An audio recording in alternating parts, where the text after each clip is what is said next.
ഇതിനകത്ത് പോയിട്ട് എന്തോന്നും കാണിക്കാനൊന്നും ഒരിക്കലും പറ്റില്ല. അതൊന്നും നമ്മുടെ എഗ്രിമെന്റിൽ തന്നെ ഉണ്ട്. എന്തൊന്നും ചെയ്യാനൊന്നും പറ്റത്തില്ല. അങ്ങനെ ചെയ്യുന്നതിനെ പിടിച്ച് പുറത്താക്കുകയും ചെയ്യും. 101% PR വർക്ക്സ് അല്ലേ, അതെന്തോ മനസ്സിലാക്കുക. പുറത്തുള്ള ഈ ഇതിൽ 100% PR വർക്ക്സിനാണ് ആടിനെ പട്ടിയാകുന്ന ഇത് വരുന്നത്. ആരാണ് പൈസ കൊടുത്ത് PR വർക്ക് ചെയ്യുന്നത് അവരെ കുറിച്ച് പോസിറ്റീവ് കാണിക്കണം. അതൊരു എല്ലാവർക്കും അറിയാവുന്നൊരു കാര്യം. അപ്പം മറ്റൊരാളെ കുറിച്ച് നെഗറ്റീവ് എന്തെങ്കിലുമൊക്കെ കാണിക്കണ്ടേ, അതിനുണ്ടാക്കി വിട്ടൊരു കാര്യം മാത്രമല്ലേ അത്. അതിഷ്ടമെങ്കിൽ ഏറ്റവും മോശം കണ്ടസ്റ്റന്റ് എന്നുള്ളതല്ല, ഈ ഷോയ്ക്ക് ആപ്റ്റല്ലാത്തവരുണ്ട് തീർച്ചയായും. പക്ഷെ അത് ആരെന്നുള്ളത് ഒന്നല്ല 2-3 വ്യക്തികളുണ്ട്. ഇപ്പൊ എന്റെ മനസ്സിൽ ആ ഷോയ്ക്ക് ആപ്റ്റല്ല, അവർക്ക് വേറെ എന്തെങ്കിലുമൊക്കെ പുറത്ത് നൈർമല്യ സ്വഭാവമുള്ള നല്ല ഇത് റിയാലിറ്റിയാണ്. പക്ഷെ ജീവിതം കൂടെ വെച്ചുള്ള ഒരു ഗെയിമാണ് ഇത്. റിയൽ ലൈഫുമായി വേറെ ഒരു ഗെയിം ഇങ്ങനെ ഞാൻ കണ്ടിട്ടില്ല. ഇത് റിയൽ ലൈഫുമായി അത്രയും അടുത്ത് നിൽക്കുന്ന സാധനമാണ്. ഇതിനകത്ത് വന്ന് ഈ നാടകം കളിക്കുമ്പോഴാണ് വലിച്ചിറപ്പെടുന്നതും പൊളിക്കുന്നതും. അതുകൊണ്ടാണ് ശക്തമായിട്ടുള്ള ഹൃദയമുള്ളവർ അതിനകത്തുള്ളത്. അങ്ങനെ എത്രയോ പേര് ഇന്റർവ്യൂ ചെയ്തിട്ടാണ് ഇത്രയും പേര് ഏതെല്ലാം ഘട്ടങ്ങൾ കഴിഞ്ഞിട്ടാണ് ഇതിനകത്ത് വരുന്നത്. അവർക്ക് അയ്യോ ഞാൻ നുള്ളി, അല്ലെങ്കിൽ എനിക്ക് മറ്റേ ഉറുമ്പ് കടിച്ച് എന്നൊന്നും പറഞ്ഞിട്ട് പോകാൻ പറ്റത്തില്ല. അങ്ങനെയുള്ളത് വരരുത് ഇനിയായാലും. ഈ സത്യങ്ങൾ മറച്ചു വെച്ചിട്ട് അയ്യോ ഞാൻ സൂചിപ്പിക്കുന്ന സാധനമുണ്ട്. അതൊരു ആക്ടിങ് ആണ്. അതായത് അയ്യോ നമ്മളൊരു പാവമാണ് ചെയ്തു പോകുന്നു എന്നൊക്കെ പറയുമ്പോൾ നല്ലോനെന്ന് പറയും. ആ പേര് എനിക്ക് വേണ്ട. നമ്മൾ ചില സത്യങ്ങൾ തുറന്ന് പറയും ഞാൻ. ഒന്നാമത്തെ കാര്യം, അത് ഗെയിമിന്റെ കുറച്ച് കാര്യങ്ങൾ ഗെയിം ഉണ്ട്. നമുക്ക് അതൊരു പക്ഷേ നമുക്ക് പുറത്ത് പറയാൻ പറ്റില്ലായിരിക്കും. നമുക്കുള്ള എഗ്രിമെന്റ് ചില കാര്യങ്ങളുണ്ട്. അതൊരു ഗെയിമും കൂടിയാണ്. ജീവിതം വെച്ചുള്ള കളിയിലുപരി അതൊരു ഗെയിമും കൂടിയാണ്. അപ്പം നമുക്ക് ആ ഒരു ഷോയ്ക്ക് നമ്മൾ കൊടുക്കുന്ന ഒരു എഗ്രിമെന്റ് ഉണ്ട്. നമ്മൾ ചില കാര്യങ്ങൾ അത് നമുക്ക് പുറത്ത് പറയാൻ പറ്റാത്ത കാര്യങ്ങൾ എഗ്രിമെന്റ് അല്ലെങ്കിൽ ഒപ്പിട്ട് കൊടുക്കരുത്. നമ്മൾ ഒപ്പിട്ട് കൊടുത്ത സാധനമാണ്. എന്നിട്ട് പിന്നെ നമ്മൾ അതിനെ കീറിമുറിക്കുക എന്ന് പറയുന്നത്. ഞാൻ ഓഫീസിൽ ഫോക്സോണിൽ വർക്ക് ചെയ്യുന്ന സമയത്ത് ഇക്ക വന്ന് കണ്ട് പരിചയപ്പെട്ട് വന്ന് പ്രപ്പോസ് ചെയ്തു. വീട്ടിൽ വന്ന് ആലോചിച്ചു. 1 മാസമാണ് ഞങ്ങൾ. നമസ്കാരം.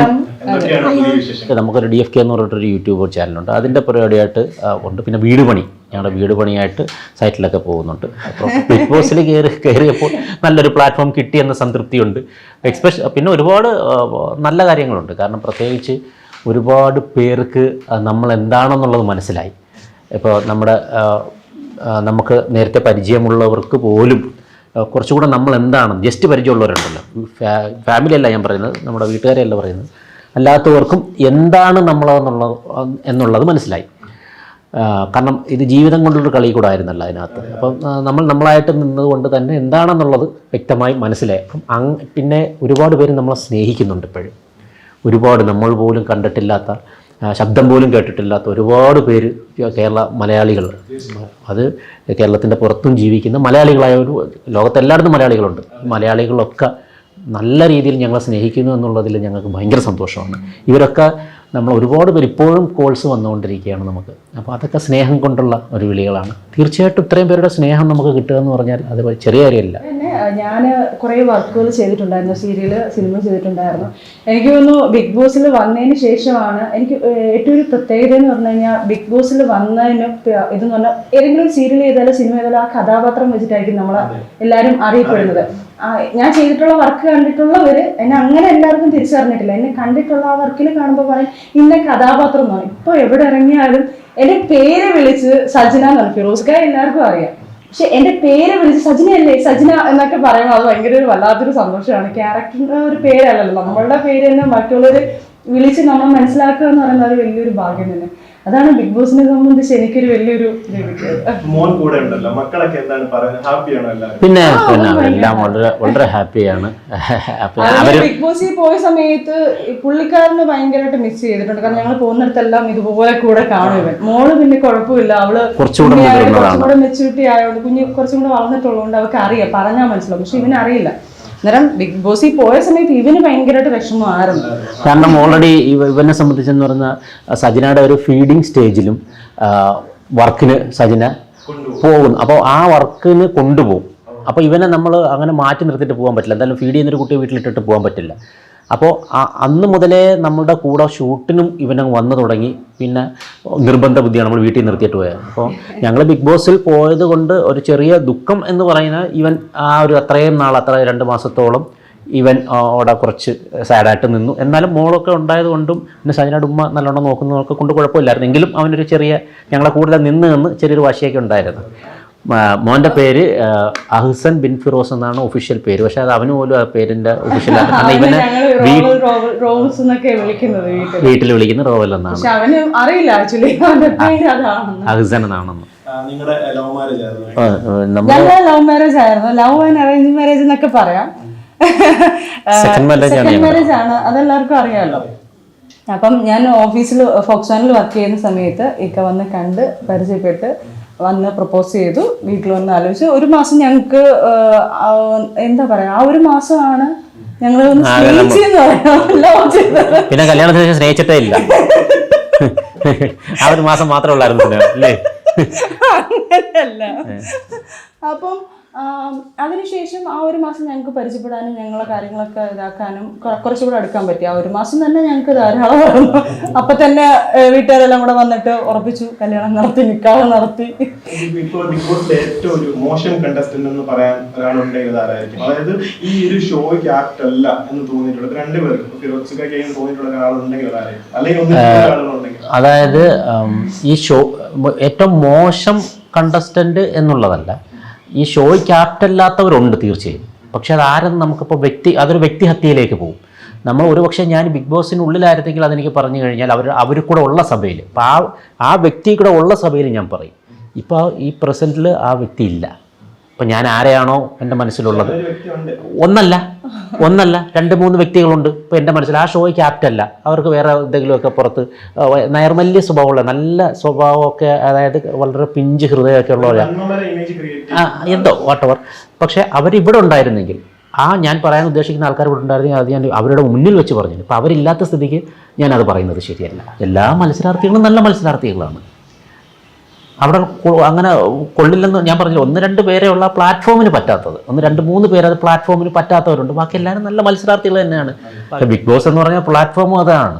ശക്തമായിട്ടുള്ള ഹൃദയമുള്ളവർ അതിനകത്തുള്ളത്. അങ്ങനെ എത്രയോ പേര് ഇൻ്റർവ്യൂ ചെയ്തിട്ടാണ് ഇത്രയും പേര് ഏതെല്ലാം ഘട്ടങ്ങൾ കഴിഞ്ഞിട്ടാണ് ഇതിനകത്ത് വരുന്നത്. അവർക്ക് അയ്യോ ഞാൻ നുള്ളി, അല്ലെങ്കിൽ എനിക്ക് മറ്റേ ഉറുമ്പ് കടിച്ച് എന്നൊന്നും പറഞ്ഞിട്ട് പോകാൻ പറ്റത്തില്ല. അതിൽ നിന്ന് അങ്ങനെയുള്ളവർ വരരുത് ഇനിയായാലും. ചിലർ പറയുന്ന ജാടയാണെന്ന്. ചില സത്യങ്ങൾ തുറന്നു പറയുമ്പോൾ അതിനെ ജാടയെന്ന് പറഞ്ഞാൽ എനിക്ക് കുഴപ്പമൊന്നുമില്ല, മനസ്സിലായി. ഈ സത്യങ്ങൾ മറച്ചു വെച്ചിട്ട് ഞാൻ സൂചിപ്പിക്കുന്നൊരു സാധനമുണ്ട്. അതൊരു ആക്ടിങ് ആണ്. അതായത് നമ്മളൊരു പാവം അതങ്ങനെ ചെയ്തു പോകുന്നു എന്നൊക്കെ പറയുമ്പോൾ നല്ലവനെന്ന് പറയും. ആ പേര് എനിക്ക് വേണ്ട. നമ്മൾ ചില സത്യങ്ങൾ തുറന്ന് പറയും ഞാൻ. കാരണം എനിക്ക് തോന്നുന്ന സത്യങ്ങൾ പറയുമ്പോൾ അവന് ജാടയെന്ന് പറഞ്ഞാൽ കുഴപ്പമില്ല. നിങ്ങളെ പുറത്താക്കാൻ പോകുന്ന തീരുമാനത്തിലേക്ക് വന്ന സമയത്ത് ലാലേട്ടൻ പെട്ടെന്ന് വരുന്നു, വീക്കിലി എപ്പിസോഡിൽ പെട്ടെന്ന് വരുന്നു, അത്തരത്തിലൊരു തീരുമാനം പെട്ടെന്ന് പറയുന്നു. അതായത് എല്ലാം ഫാസ്റ്റ് ആയിട്ടുള്ള ആക്ഷൻ ആയിരുന്നു. നിങ്ങൾക്ക് സംസാരിക്കാൻ ഒരു അവസരം കൂടി നൽകിയില്ല, നിങ്ങളുടെ ഭാഗം കേൾക്കാൻ അവസരം നൽകിയില്ല. അത് പ്രേക്ഷകർ തന്നെ ഒരു വലിയ പ്രതിഷേധത്തിന് ഇടയാക്കിയിരുന്നു ആ ഒരു സമയത്ത്. അപ്പൊ നിങ്ങൾ അതിനെ എങ്ങനെയാണ് കാണുന്നത്? ഇപ്പൊ നമ്മളിപ്പോ ഒരാൾക്ക് കുറ്റം വിധിക്കുന്ന സമയത്ത് ഒരു ജഡ്ജി ആണെങ്കിൽ പോലും എല്ലാ സൈഡ് കേൾക്കുമെന്നാണ് പ്രേക്ഷകർ പറയുന്നത്. പക്ഷെ നിങ്ങൾക്ക് ആ ഒരു അവസരം പോലും നൽകിയില്ല. നിങ്ങൾ അത്ര വലിയൊരു മഹാഭാവം അവിടെ ചെയ്തിട്ടില്ല എന്നാണ് പ്രേക്ഷകർ പറയുന്നത്. നിങ്ങൾക്ക് സംസാരിക്കാൻ ഒരു അവസരം നൽകാതെ പുറത്താക്കി. അപ്പൊ ആ ഒരു തീരുമാനത്തെ എങ്ങനെയാണ് രണ്ടുപേരും എടുക്കുന്നത്? ഒന്നാമത്തെ കാര്യം, അത് ഗെയിമിന്റെ കുറച്ച് കാര്യങ്ങൾ ഗെയിം ഉണ്ട്. നമുക്ക് അതൊരു പക്ഷേ നമുക്ക് പുറത്ത് പറയാൻ പറ്റില്ലായിരിക്കും. നമുക്കുള്ള എഗ്രിമെന്റ് ചില കാര്യങ്ങളുണ്ട്. എൻ്റെ ഓഫ് ദി ഡേ അതൊരു ഗെയിമും കൂടിയാണ്. ജീവിതം വെച്ചുള്ളൊരു കളിയിലുപരി അതൊരു ഗെയിമും കൂടിയാണ്. അപ്പം നമുക്ക് ആ ഒരു ഷോയ്ക്ക് നമ്മൾ കൊടുക്കുന്ന ഒരു എഗ്രിമെൻ്റ് ഉണ്ട്. നമ്മൾ ചില കാര്യങ്ങൾ അത് നമുക്ക് പുറത്ത് പറയാൻ പറ്റാത്ത കാര്യങ്ങൾ എഗ്രിമെൻ്റ് അല്ലെങ്കിൽ ഒപ്പിട്ട് കൊടുക്കരുത്. നമ്മൾ ഒപ്പിട്ട് കൊടുത്ത സാധനമാണ്. എന്നിട്ട് പിന്നെ നമ്മൾ അതിനെ കീറിമുറിക്കുക എന്ന് പറയുന്നത് നമ്മളോട് ചെയ്യുന്ന ആ വാക്കിനെ ഇതാക്കുന്ന ഒരു കാര്യമാണ്. അപ്പോൾ പിന്നെ ഈ ലാലേട്ടൻ അവിടെ നിന്ന് ഇത് പറയുമ്പോൾ തന്നെ അതിന് തൊട്ട് മുന്നേ തന്നെ ഞാൻ സജിനടുത്ത് പറഞ്ഞു, സജിന നമ്മൾ ഔട്ടാകാൻ പോവുകയാണ്. കാരണം നമുക്കറിയാമല്ലോ ഒരു കാര്യത്തിൻ്റെ തുടക്കുമ്പോഴേ അറിയാതെ എവിടെ ചെന്ന് അവസാനിക്കുന്നു. ഞാൻ പറഞ്ഞ സൈന നമ്മൾ ഔട്ടാകാൻ പോവുകയാണ്, ഒരു കാരണവശാലും ടെൻഷൻ അടിക്കേണ്ട, വേറെ ഒന്നും വേണ്ട. നമ്മൾ ഇത്രയും ദിവസം നിന്നത് വളരെ സന്തോഷം. ഇത്രയും ദിവസം ഈ 52-53 ദിവസം നമ്മൾ നിന്നതിന് സൃഷ്ടാവിനോട് നന്ദി പറയുക. ഇത്രയും സപ്പോർട്ട് ചെയ്ത് ജനങ്ങളോട് ഉള്ള കടപ്പാട് മനസ്സിലുണ്ടായിരിക്കുക, ആ ബഹുമാനം ഉണ്ടായിരിക്കും. ഇതല്ലാതെ ഒരു തുള്ളി കണ്ണീരോ ഒന്നും വരരുത്. അത് എന്നോട് നീ ചെയ്യുന്ന ഏറ്റവും വലിയ ക്രൂരതയായിരിക്കും.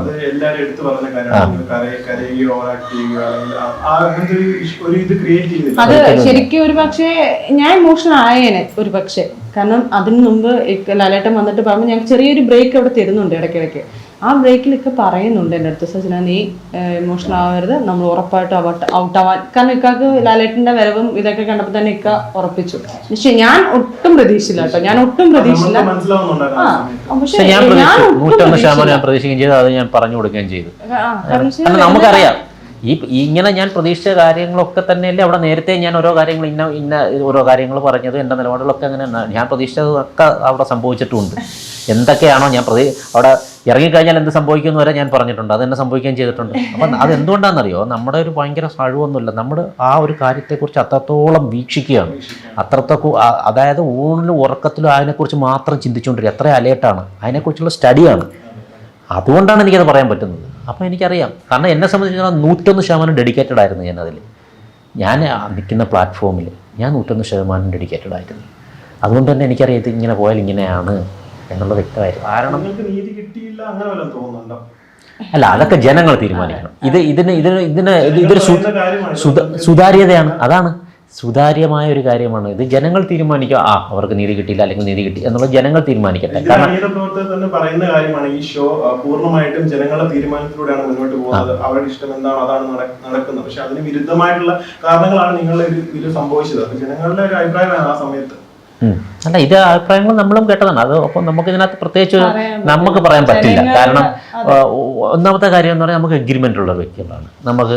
അപ്പോൾ ഒരു പരിധിയിൽ കൂടുതൽ നമുക്ക് ആരെക്കുറിച്ച് നമ്മളിതിൻ്റെ പ്ലസ്സുകൾ മാത്രം കണ്ടാൽ മതി. ഇപ്പം എന്നെ ഇതിൻ്റെ പ്ലസ്സുകൾ കാണുക. കാരണം ഇത്രയും ദിവസം ഒരു നല്ലൊരു പ്ലാറ്റ്ഫോം തന്ന്, ഇത്രയും ലോക ജനത മലയാളികൾ നമ്മുടെ മനസ്സിലേറ്റുന്ന ഒരു പ്ലാറ്റ്ഫോം തന്ന്, ക്യാമറ സ്പേസ് തന്ന് ഇത്രയും ചെയ്ത ഒരു ചാനലിനോട് നമ്മൾ ഒരിക്കലും നിന്നയായിട്ടൊരു വാക്കുപോലും ഉപയോഗിക്കില്ല. അത് നമുക്ക് തന്ന ചോറിനോട്, അന്നത്തോടുള്ള ഒരിതാണ്. കല്ലുവാരി സ്വന്തമായിട്ട് നടക്കുകയാണ്, അത് ഞാൻ ചെയ്യില്ല. ലാലേട്ടൻ ഈ ഷോയുടെ ഒരു ആങ്കറാണ്, ഹോസ്റ്റാണ്. അദ്ദേഹം വളരെ നല്ല രീതിയിൽ തന്നെയാണ് നിങ്ങളോട് സ്നേഹമായിട്ടൊക്കെ പെരുമാറിയിട്ടുള്ളത്. പക്ഷേ ആ ഒരു പുറത്താക്കലിന്റെ പൂർണ്ണ ഉത്തരവാദിത്തം ലാലേട്ടന് മേൽ കൊടുത്തുകൊണ്ട് അദ്ദേഹത്തിനെതിരെ വരെ സൈബർ അറ്റാക്ക് നടന്നിട്ടുണ്ടായിരുന്നു. അപ്പൊ അതൊക്കെ ഒരു എനിക്ക് തോന്നുന്നു, എന്താ പറയാ, ഈ അണിയറ പ്രവർത്തകർ നിർദ്ദേശങ്ങളായിരിക്കും അദ്ദേഹം അവിടെ പാലിക്കുന്നത് അല്ലെ? അതായിരിക്കും അദ്ദേഹം ചെയ്യുന്നത്. ഉറപ്പായിട്ടും അദ്ദേഹത്തിന്റെ തീരുമാനമോ ഒന്നും തന്നെയല്ല നടപ്പിലാക്കുന്നത് അല്ലെ? അപ്പോൾ നിങ്ങൾക്ക് ആ രീതിയിൽ എന്തെങ്കിലും വിഷമം തോന്നിയിട്ടുണ്ടോ? ലാലേട്ടൻ അങ്ങനെ എന്തെങ്കിലും തോന്നിയിട്ടുണ്ടോ? അതായത് നമുക്ക് പൂർണ്ണമായിട്ടറിയാം. ഒന്നാമത് ഞാൻ ചാനലിൻ്റെ അതായത് ക്യാമറയ്ക്ക് പിന്നിൽ പ്രവർത്തിച്ചിരുന്ന ഒരാളാണ്. അപ്പോൾ ഏകദേശം നമുക്ക് കാര്യങ്ങളൊക്കെ അറിയാം. അതായത് ലാലേട്ടൻ്റെ ഒരു തീരുമാനമല്ല, ഒരിക്കലും ലാലേട്ടൻ അതിലൊരു ആങ്കർ ചെയ്യുന്നൊരു വ്യക്തിയാണ്. അപ്പോൾ ലാലേട്ടൻ എടുക്കുന്ന തീരുമാനമായിരിക്കത്തില്ല ഒരിക്കലും ഞങ്ങൾ ഔട്ടാക്കുക എന്ന് പറഞ്ഞാൽ ലാലേട്ടൻ എടുക്കുക, അത് പൂർണ്ണമായിട്ട് നമുക്കറിയാം. ഒരിക്കലും ലാലേട്ടൻ ഞങ്ങൾ കുറ്റം പറയില്ല. ലാലേട്ടൻ ഞങ്ങൾ വന്നുകൊണ്ട് ഞങ്ങൾ മെസ്സേജ് അയച്ചു, ലാലേട്ടൻ തിരിച്ച് ഞങ്ങൾക്ക് മെസ്സേജ് അയച്ചു. അപ്പോൾ ഞങ്ങളുടെ അടുത്ത് എന്തെങ്കിലും വൈരാഗ്യം ഉണ്ടെങ്കിൽ അദ്ദേഹം തിരിച്ചു പോകും. ലാലേട്ടനെ പോലൊരു വലിയ വ്യക്തി തിരിച്ച് മെസ്സേജ് അയക്കണ്ട. ബർത്ത്ഡേ വിഷസ് അയച്ചു, അതിന് തിരിച്ച് നല്ല മറുപടി. കാരണം ബർത്ത്ഡേ വിഷസ് തെറ്റി ഞങ്ങൾ അയച്ചു വേറൊരു ദിവസം. അതൊരു വലിയൊരു കോമഡിയാണ്. ലാലേട്ടൻ്റെ ബർത്ത്ഡേക്ക് മുമ്പെയാണ് ഞങ്ങള് ബർത്ത്ഡേ ആണെന്ന് വിചാരിച്ചു, ആ ഡേറ്റിൽ ബർത്ത്ഡേ വെച്ചു. ലാലേട്ടൻ പറഞ്ഞു ഇന്ന താങ്ക് യു പറഞ്ഞിട്ട് തന്നെയാണ് പറയുന്നത്, ഇന്നല്ലായിരുന്നു പറഞ്ഞു. അല്ലാണ്ട് ചിരിച്ചു താങ്ക് യു കൊള്ളാലോ, ഇന്നല്ല പക്ഷെ ഇന്നല്ല കേട്ടോ ബർത്ത്ഡേ പറഞ്ഞിട്ട്. അപ്പോൾ ഞങ്ങളുടെ അടുത്ത് സ്നേഹമില്ലാത്തൊരു വ്യക്തി ഒരിക്കലും നമ്മുടെ അടുത്ത് അങ്ങനെ പെരുമാറത്തില്ല. ലാലേട്ടന് ഒരിക്കലും ഞങ്ങൾ കുറ്റം പറയില്ല. കാരണം ലാലേട്ടൻ എന്ത് പറയുന്നു അത് കേൾക്കുക, അത് പറയുക എന്നുള്ളതാണ് അവിടെ ചെയ്യുന്നത്. അല്ല, ലാലേട്ടനല്ല തീരുമാനിക്കുന്നത് ഞങ്ങൾ ഔട്ടാവണമെന്നുള്ളത്. അതൊരിക്കലും അങ്ങനല്ല. ലാലേട്ടനെന്ന് ഒരിക്കലും നമ്മൾ അന്നുള്ള ബഹുമാനം തന്നെ ഇന്നും അതൊക്കെ നമ്മൾ അങ്ങനെ തന്നെയാണ്. ഏറ്റവും വലിയ രസം എന്ന് പറഞ്ഞാൽ ഇതിൽ ചിലർ വിളിച്ചിട്ട് നമ്മുടെ അടുത്ത് പറയുന്നത്, ഒരു വ്യക്തി വിളിച്ചിട്ട് നമ്മുടെ അടുത്ത് പറയുന്നത്, സത്യത്തിൽ പുറത്തിറങ്ങിയിട്ട് ഞാൻ വിളിക്കുന്ന ഒരേ ഒരു വ്യക്തി നിങ്ങളാണ്, വേറെ ആരെയും ഞാൻ വിളിക്കില്ല. കാരണം വേറെ എല്ലാവരും മനസ്സിൽ വെച്ച് പെരുമാറുക നിങ്ങൾ. അതെ, ഈ സീസണിലുള്ള ഒരേ നമ്മളുമായിട്ട് കട്ടയ്ക്കട്ടങ്ങിക്കുന്ന ഒരാൾ ആരാണ്, നമ്മൾ പേര് പറയുന്നില്ല, അതൊരു വ്യക്തി ഇതിലേക്ക് പോകും. അപ്പോൾ ആ വ്യക്തി വിളിച്ചിട്ട് എൻ്റെ അടുത്ത് പറയുന്നത്, എന്നെ ഇങ്ങോട്ട് വിളിക്കുകയാണ് എൻ്റെ നമ്പർ ആക്കിയിട്ട്. ഞാൻ പുറത്തിറങ്ങിയിട്ട് എനിക്ക് വിളിക്കാൻ തോന്നിയ ഒരേ ഒരാൾ നിങ്ങൾ മാത്രമേ ഉള്ളൂ. കാരണം നിങ്ങളെ ഉള്ളൂ മനസ്സിൽ ശത്രുതയില്ലാതെ പെരുമാറി ഒരേ ഒരാൾ. അല്ല, നമ്മൾ പേര് പറയില്ല. അദ്ദേഹം വിളിച്ചിട്ട് എൻ്റെ അടുത്ത് പറയുന്നുണ്ട്, പുറത്തിറങ്ങിയിട്ട് എനിക്ക് വിളിക്കാൻ തോന്നിയ ഒരേ ഒരാൾ നിങ്ങളാണ്. അതുകൊണ്ടാണ് നിങ്ങളുടെ നമ്പർ ഞാൻ കണ്ടുപിടിച്ചിട്ട്, ഞാൻ നമ്പർ കണ്ടുപിടിച്ചെന്നല്ല, നമ്പർ ഉണ്ടായിരുന്നു, ഞാൻ നിങ്ങളെ വിളിക്കുന്നത്. മനസ്സിൽ ശത്രുതയില്ലാതെ പെരുമാറിയ ഒരേ ഒരാൾ നിങ്ങളാണെന്ന് എനിക്ക് മനസ്സിലായി. അതുകൊണ്ടാണ് നിങ്ങൾ, വേറെ എല്ലാവരും മനസ്സിൽ ശത്രു വെച്ച് പെരുമാറുന്നതാണെന്ന് എൻ്റെ അടുത്ത് പറഞ്ഞത്. നമുക്ക് കിട്ടുന്ന ഏറ്റവും വലിയൊരു കോംപ്ലിമെൻ്റ് അല്ലേ.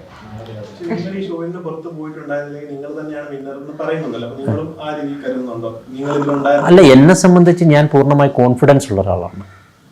ഈ നിമിഷം പോലും കോൺഫിഡൻസ് ഉള്ള ഒരാളാണ്. ഞാൻ നിന്നിരുന്ന് ഉറപ്പായിട്ടും ഞങ്ങൾ മത്സരിച്ചേനെ. ഉറപ്പായിട്ട് ഞങ്ങൾ മത്സരിച്ച് വിൻ ചെയ്യുകയും ചെയ്തേനെ. വിൻ ചെയ്യുമെന്നുള്ള രീതി ആ ഒരു confidence കോൺഫിഡൻസ് ആണല്ലോ ആദ്യം മനുഷ്യന് വേണ്ടത്. എന്തായാലും ഉറപ്പായിട്ട് ഇപ്പം ഇതിപ്പോൾ ഈ ഇത് വരുന്നതിന് ശേഷം നിങ്ങൾ നോക്കിയാൽ എൻ്റെ താഴെ വന്ന കമൻറ്റ് പറയും പിന്നെ അവന് കിട്ടുക, അതായത് ഇതൊക്കെ നമുക്ക് പ്രതീക്ഷിക്കാം. ഇതൊന്നും വിഷയമല്ല എന്നെ സംബന്ധിച്ച്. കാരണം എനിക്ക് എൻ്റെ കോൺഫിഡൻസ് ആണ് വലുത്. എനിക്ക് ഉറപ്പാണ് എനിക്ക് ഗെയിം കളിക്കാനുള്ള ഇതുകൊണ്ട് അവിടെ നിന്ന് എക്സ്പീരിയൻസ് വെച്ച് തന്നെ ശരിക്കും പറയാം. പറഞ്ഞാൽ ഒന്നും കൂടി കോൺഫിഡന്റ് ആയിട്ട് പറയുന്ന വെളിയിൽ ഇറങ്ങിയതിന് ശേഷം കേട്ടോ. അത്രയും സപ്പോർട്ട് ആൾക്കാരെ വരുമ്പോൾ തീർച്ചയായിട്ടും കാരണം എന്തായാലും നിങ്ങൾ ശ്രദ്ധിച്ചാൽ മതി. ചെയ്തേനെ ഉറപ്പായിട്ടും ഉണ്ടായിരുന്നെങ്കിൽ ആ 8ാമത് 9ാമത് ഒരാൾ ഞങ്ങളായിരുന്നെങ്കിൽ തീർച്ചയായിട്ടും വിൻ ചെയ്തേനെ. കാരണം നിങ്ങൾ കളിച്ചത് ഒരു സേഫ് ഗെയിം നമ്മളോട് കളിച്ചിട്ടില്ല. സേഫ് ഗെയിം കളിച്ചെങ്കിൽ ഒരു ദിവസം 100 ദിവസം അഡ്ജസ്റ്റ് ചെയ്ത് പോകാമായിരുന്നു. കാരണം ഈ മത്സരം എന്ന് പറയുന്നത് ഒരു സാധനത്തിൽ മത്സരിക്കുമ്പോൾ അതിന് പോരാടാൻ 1-2 പേരും ഉണ്ടാവണം എൻ്റെ കൂടെ, മനസ്സിലായി. അല്ലാതെ ഇപ്പോൾ 1 മുതൽ 13 വരെ നമ്പറിനകത്ത് 13 പേരുണ്ടായിരുന്നു. 13 പേര് കയറിയെങ്കിൽ സേഫായിട്ട് നിന്ന് കഴിഞ്ഞാൽ പോയില്ലേ കളി. എല്ലാ ഗെയിമും കാരണം മത്സരിക്കുന്നിടത്തേ നിൽക്കാവൂ. അതാണ് മത്സരം എന്ന് പറയുന്നത്. അതൊരു മത്സരമായിട്ടായിരുന്നല്ലോ ഞാൻ കണ്ടിരുന്നത്. ഇതൊക്കെ വ്യക്തമായ PR വർക്കിന്റെ അടിസ്ഥാനത്തിലാണ് ഇത്തരത്തിൽ ആളുകളെ തെറ്റിദ്ധരിപ്പിക്കുന്നത്. 101% PR വർക്ക്സ് അല്ലേ, അതെന്താ മനസ്സിലാക്കുക. പുറത്തുള്ള ഈ ഇതിൽ 101% PR വർക്ക്സിനാണ് ആടിനെ പട്ടിയാക്കുന്ന ഇത് വരുന്നത്. കാരണം എന്ന് പറഞ്ഞാൽ ഞങ്ങൾ ചെയ്യുന്നതൊക്കെ ഗെയിമും അല്ല, ബാക്കിയുള്ളവർ ഇതിനെക്കാട്ടി എന്ത് ചെയ്താലും അതെല്ലാം ഗെയിമിൻ്റെ.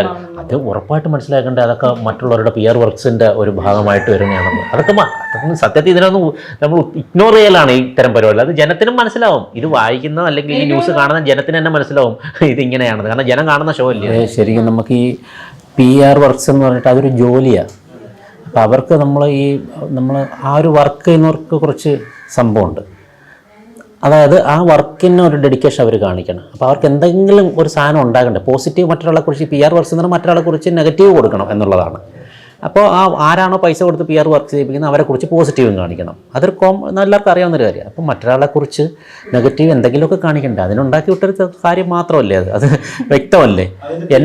എൻ്റെ ബന്ധുക്കളും എൻ്റെ വീട്ടുകാരും ഏറ്റവും കൂടുതൽ അതൊന്നും നമ്മൾ തിരക്കണ്ട. അത് തിരക്കേണ്ട പോലും ആവശ്യമില്ല. അതൊക്കെ അത്രയും തരംതാണ് ഒരു ചിന്താഗതി ഉണ്ടായിട്ടാണ് ആ ഒരു സാധനം. അതെ, ഇപ്പോഴൊക്കെ പാട്ടുകാർ എന്തോ പറയുന്നത് അവരെ കണക്ക് നല്ല കാര്യങ്ങൾ തന്നെയാണ്. അല്ല നാട്ടുകാർക്ക് ഞാൻ പൈസ കൊടുത്തിട്ടില്ല. അതെ അതെ അതെ അതെ. അപ്പോൾ അത് എങ്ങനെ അതൊക്കെ തരംതാണ് ഒരു സ്ട്രാറ്റജി ആയിട്ടാണ് എനിക്ക് തോന്നുന്നത്. മറ്റൊരു രീതിയിലേക്ക് അതിനെ ആക്കുക എന്ന് പറയുന്നത് അതൊന്നും ഒരിക്കലും നമ്മൾ ഈ വഴക്കൂടിക്കൊണ്ട് നടക്കുന്നില്ല. അങ്ങനെ ഒരിക്കലും ഇല്ല.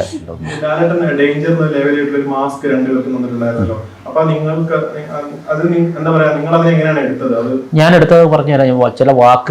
ചില വാക്കുകളെ നീ കൺട്രോൾ ചെയ്യുക എന്നുള്ളതാണ്. സംസാരിക്കരുത് എന്നുള്ളതല്ല. അതിൽ പറഞ്ഞതുപോലെ തന്നെ മറ്റേ ഇടവകയിലെ കുഞ്ഞാട് എന്നുള്ളതുമല്ല. ചില വാക്കുകൾ നീ കൺട്രോൾ ചെയ്യും. അതിനുള്ള ഇതാണ് തന്നത്. പക്ഷേ അതേ സമയത്ത് പ്രേക്ഷകർ പറയുന്നുണ്ടായിരുന്നു സജിനിക്ക് അത് ബാധകമല്ല, ഒരാൾക്ക് അത് ഒഴിവാക്കാമായിരുന്നു എന്ന് പറയുന്നുണ്ടായിരുന്നല്ലോ. പ്രേക്ഷകരുടെ തീരുമാനമല്ല അത്. നമുക്കൊന്നും പറയാം. നമ്മൾ ഒറ്റ കണ്ടസ്റ്റന്റ് ആയിട്ട് പോകുമ്പോൾ നമ്മൾ നിയമങ്ങൾ പാലിക്കുക എന്നുള്ളതാണ്. ഓൾറെഡി നമ്മൾ നിയമങ്ങൾ പാലിക്കുക എന്നുള്ളതാണ്. അപ്പോൾ ആ നിയമങ്ങൾ പാലിച്ചേ പറ്റൂ. നിങ്ങൾ ബിഗ് ബോസിലേക്ക് എൻ്റർ ആയതിനു ശേഷം നിങ്ങൾ പേഴ്സണലി അറിയാവുന്ന വ്യക്തികളൊക്കെ ഉണ്ട്. നിങ്ങൾ ഒരു വീക്ക് എപ്പിസോഡ് കണ്ടിട്ടുണ്ടെന്നും പറയുന്നുണ്ട്. അപ്പോൾ അതിനകത്ത് ചെന്ന സമയത്ത് ഇപ്പോൾ നമുക്ക് അതായത് മാനസികമായിട്ട് ഒത്തുപോകാൻ പറ്റാത്ത അങ്ങനെ ആരെങ്കിലും തോന്നിയിട്ടുണ്ടോ? എനിക്ക് ആരുമായിട്ട് മാനസികമായിട്ട് ഒത്തുപോകത്തില്ലെന്നൊന്നും ഞാൻ തോന്നില്ല. കാരണം ഞാൻ ഓൾറെഡി അതിനകത്ത് ചെന്നിട്ട് മറ്റേ വീട്ടിൽ കിടന്ന് ഉറങ്ങുന്നതൊക്കെ ഉറങ്ങാനല്ല അവിടെ ചെന്നത്. ഞാൻ അവിടെ എന്തോ പ്രതീക്ഷിക്കും ഞാനവിടെ. അല്ലാതെ ഞാനെന്തോ സൂചിച്ച് എൻ്റെ വീട്ടിൽ വന്ന് കിടക്കുകയല്ല അവിടെ. മനസ്സിലായി. ഇത്രയും കാശും ബിഗ് ബോസിൻ്റെ എണ്ണി മേടിച്ചിട്ട് നമ്മൾ ഉറങ്ങിക്കിടക്കാനല്ല പോയത്. അവിടെ എന്ത് വന്നാലും നമ്മൾ പ്രതീക്ഷിച്ചാണ്. ഇതിലും വലുത് വരുമെന്നാണ് എൻ്റെ പ്രതീക്ഷ ഉണ്ടായിരുന്നത്. അത്രയൊന്നും വന്നില്ലത് എൻ്റെ ഭാഗ്യം. അതായത് നമ്മളൊരു പ്ലാൻ ചെയ്യണമെങ്കിൽ ആദ്യം മനസ്സിലാക്കേണ്ടത് നമ്മുടെ ഒരു ക്യാരക്ടറായിട്ടൊക്കെ ചെല്ലുക എന്നുള്ളതാണ്. അപ്പം ഞാനായിട്ടോ അല്ലെങ്കിൽ സജനയായിട്ടോ അതിനകത്ത് ചെല്ലുമ്പോൾ അത് അങ്ങനല്ലല്ലോ. അതായത് ഇപ്പം ഞങ്ങളായിട്ട് അതിനകത്ത് ചെന്നതാണ്. അപ്പോൾ ഒരു പ്ലാനിങ് അല്ലല്ലോ. ഞാനെന്താണോ പുറത്ത് ജീവിച്ചത് ആ രീതി തന്നെയാണ്. അല്ല, എന്തെങ്കിലും പ്ലാൻ ചെയ്യണമെങ്കിൽ നമ്മളെന്തെങ്കിലും ഒരു ക്യാരക്ടർ ആവണം. ഇതിപ്പോൾ നിങ്ങൾ കണ്ടില്ലേ ഞാനെന്താണോ. ഇപ്പം ഞാൻ അവിടെ ചെന്നിട്ട് ഞാൻ ഇത്രയും ഭയങ്കര ഹീറോ ആണെന്നൊന്നും പറഞ്ഞ് ഞാൻ നിന്നിട്ടില്ല. ഞാൻ ആകെ പറഞ്ഞാൽ ഞാൻ വില്ലനെന്നാണ് പറഞ്ഞിരിക്കുന്നത്. കാരണം അവിടെ എല്ലാവരും പറയുന്ന അവരവർ സ്വയം പറയുന്ന ഞങ്ങളെല്ലാം ഹീറോസ് എന്നാണ്. ഓരോ വ്യക്തികളെ എടുത്ത് ചോദിച്ചാലും അവിടെ ബാക്കിയുള്ള 10, 12, 14 കണ്ടസ്റ്റൻസ് വരുന്ന അവരെല്ലാം ഹീറോയാണ്. അപ്പോൾ ഈ 12, 14 പേരുടെ എല്ലാവരും ഹീറോ. അപ്പം ഞാനായിക്കോട്ടെ ഇല്ല. അല്ലെങ്കിൽ എനിക്കൊരു എതിരാളി എനിക്കവിടെ കിട്ടിയിട്ടില്ല. കാരണം ഞാൻ കുറച്ചുകൂടെ ഫയറായിട്ടുള്ളൊരു വ്യക്തിയാണ് അവിടെ പ്രതീക്ഷിക്കുന്നത്.